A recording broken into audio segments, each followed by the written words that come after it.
Hi friends, ఈరోజు కారం గవ్వలు ఎలా చేయాలో చూపిస్తాను.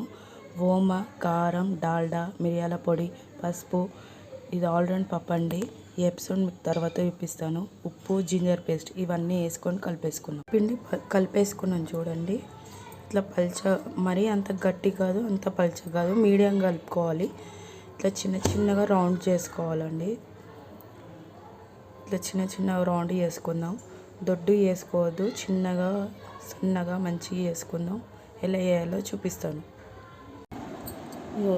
అన్నీ రౌండ్గా చేసుకొని చూడండి. అన్నీ రౌండ్ చేసుకొని పెట్టుకోండి.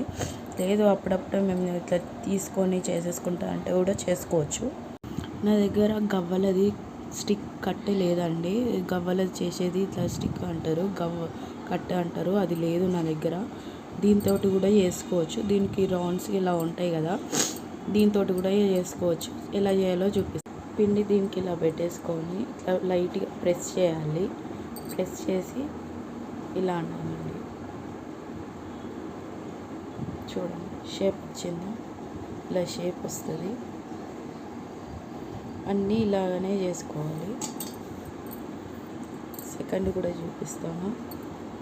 ఇలా ఒకసారి ఇలా లైట్గా ప్రెస్ చేసుకొని ఇలా చేసుకోవాలి. చూడండి వచ్చిందా. అన్నీ ఇలా చేసుకొని డీప్ ఫ్రై చేసేసుకోండి.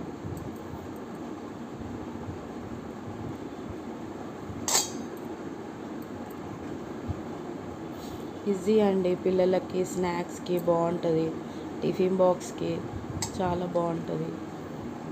రొటీన్ కాకుండా ఇట్లా చెక్కలు అవి ఇవి కాకుండా, అప్పలు కాకుండా ఇలా డిఫరెంట్గా చేసి పెడితే పిల్లలు మంచిగా ఇష్టంగా తింటారు. అన్నీ చేసుకొని పెట్టుకున్నానండి. ఇప్పుడు డీప్ ఫ్రై చేసేసుకున్నాం. ఆయిల్ వేడి ఎక్కువ అయిపోయిందండి, వేసేసుకున్నాం.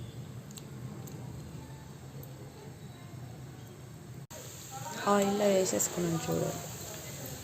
కొంచెం బ్రౌన్ కలర్ వచ్చినాక తీసేసేద్దాం. గోల్డెన్ బ్రౌన్ రావాలి, అది వచ్చినాక తీసేసేద్దాం. అయిపోయిందండి. కలర్ వచ్చినాక తీసేసుకున్నాము. వేసేసుకున్నాం. బాగా ఇగో బాగుంది. ఏంటి ఇవి? గవ్వలు, కారం గవ్వలు. స్వీట్ చేస్తాను నేను ఇట్లా చేసిన పిల్లలు తింటారని, స్కూల్లో స్నాక్స్కి ఇద్దామని. ఇప్పుడు స్వీట్స్ చేస్తే వాతావరణం ఇట్లా ఉంది, మళ్ళీ దగ్గు వస్తుంది. ప్రవసి తినవా?